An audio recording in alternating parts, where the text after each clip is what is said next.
Hello students, আশা করি তোমরা ভালো আছো। অনেকদিন পরে আসলাম। কয়েকদিন আমি ভিডিও করতে পারিনি শরীর খারাপের জন্য। এবার থেকে তোমাদের জন্য নিয়মিত তোমরা ভিডিও পাবে। দেখো, তোমরা ক্লাস 12-এর ফিজিক্যাল এডুকেশানে এটা সাবজেক্ট স্কোরিং পেপার, তোমরা সবাই জানো। 12-এর থার্ড সেমিস্টারের এই ফিজিক্যাল এডুকেশানের 35 মার্কসের রিটেন হয়, আর বাকিটুক হয় হচ্ছে কিনা সব পরের সেমিস্টার মিলিয়ে যেটা 100 হবে, 40-40-80 পরে যে 100টা হবে সেটা হচ্ছে কিনা তোমার প্রজেক্ট হিসাবে দেবে।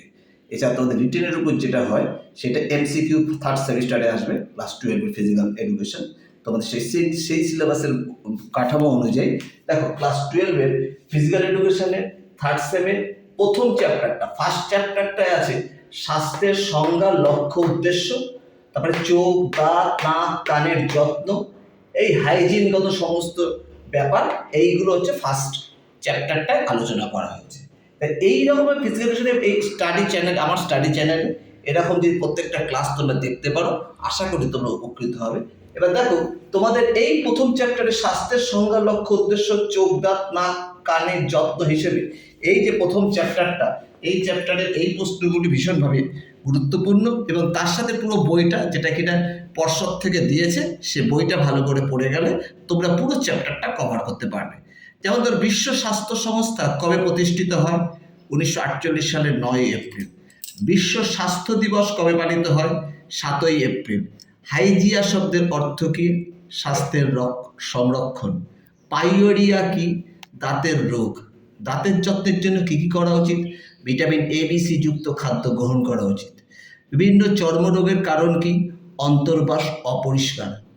কনজাংটিভাইটিস কোন ভাইরাসের আক্রমণের কারণে হয়? অ্যাডিনোভাইরাস। দাঁতের ক্ষয়ের জন্য প্রধানত কি দায়ী? ব্যাকটেরিয়া।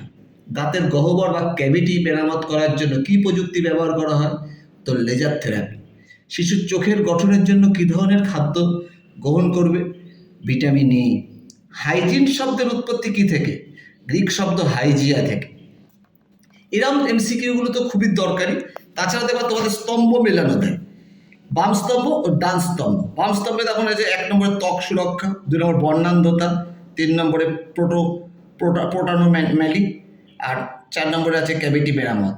এখানে স্তম্ভ এতে, ডান স্তম্ভে এতে আছে রেটিনার শঙ্কুর কোষের অস্বাভাবিকতা, SPF 30 ব্যবহার, লেজার থেরাপি, আর লাল রঙের ঘাটতি। এখানে ত্বক সুরক্ষার সাথে আসবে তোমার এই SPF 30 ব্যবহার। বর্ণান্ধতার সাথে আসবে কোনটা? আসবে রেটিনার শঙ্কুর অস্বাভাবিকতা। প্রোটানোম্যালির সাথে কি আসবে? এই লাল রঙের ঘাটতি। আর ক্যাভিটি মেরামতকারী কোনটা আসবে? 4 সাথে সি, লেজার থেরাপি। এই প্রশ্নগুলো যদি তোমরা পড়ো ফার্স্ট চ্যাপ্টার থেকে, মোটামুটি সমস্ত প্রথম বিষয়টা, ফার্স্ট চ্যাপ্টারের বিষয়গুলো তোমার মোটামুটি আয়ত্তে আসবে। এছাড়াও তোমাকে সমস্ত প্রশ্নের পর্ষদের যে বইটা আছে, ওইটা ভালো করে রিডিং করতে হবে। এবার তার থেকে বেছে বেছে খুঁটে খুঁটে প্রশ্ন পড়তে হবে। এইভাবে তুই প্রত্যেকটা চ্যানেল, আমার প্রত্যেকটা চ্যানেলে প্রত্যেকটা ক্লাস যদি ফলো করো আমার স্টাডি চ্যানেলে, তাহলে তোমরা নিশ্চয়ই উপকৃত হবে। আর তোমরা আমাকে বেশি করে লাইক, সাবস্ক্রাইব করো, তাহলে আমি আরও ভালো ভালো তোমাদের জন্য ভিডিও আনবো। আমি ভ্রমণদার কোচিং সেন্টারের পক্ষ থেকে ভ্রমণ বিশ্বাস অর্থাৎ সুমিত বিশ্বাস বলছি। আমার এই ফোন নাম্বার, তোমরা যোগাযোগ করতে পারো। তোমরা বেশি করে লাইক ও সাবস্ক্রাইব করো, তাহলে আমি তোমাদের জন্য আরও ভালো করে, আরও বেশি করে তোমাদের ভালো ভালো এরকম অনেক ভিডিও আনবো তোমাদের স্টাডি চ্যানেলে। আশা করি তোমরা বুঝতে পেরেছো। তোমরা ভালো করে পড়বে, তাহলে তোমাদের অবশ্যই তোমরা উপকৃত হবে। আজ এখানে থাকলো, টাটা, বাই।